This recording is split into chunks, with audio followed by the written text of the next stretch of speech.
What's your problem with this? With constitutional case against Naifong? Well, let me just say this. I'm not the last person. I may be the last person willing to take the heat because the victim is certainly taking a beating, as is Mike Naifong, and it's really unconscionably unfair.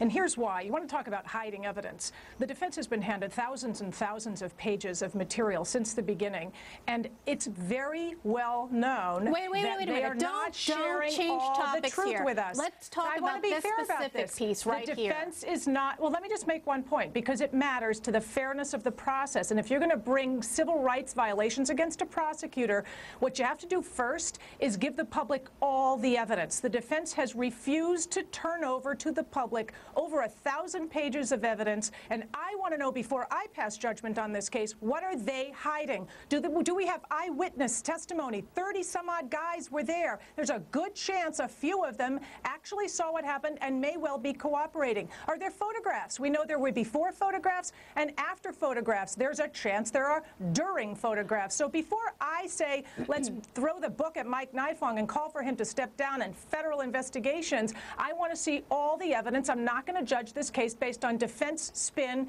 and lies by omission. That's all we've gotten for 9 months. And all of this stuff about the federal investigation is a bunch of nonsense. All it means is somebody with power made a phone call, and I want to know, protecting the constitutional rights of the accused is not nonsense, Wendy. There's no evidence that the rights of the accused Hold on, let's get a were response violated. from Drew here. Let's understand why there's a need for a federal investigation. It's really not what's happening now, Michelle. It's the fact that we protect and preserve the grand jury process. You know, historically, the grand jury process is to protect the accused from the monarchy in ancient England.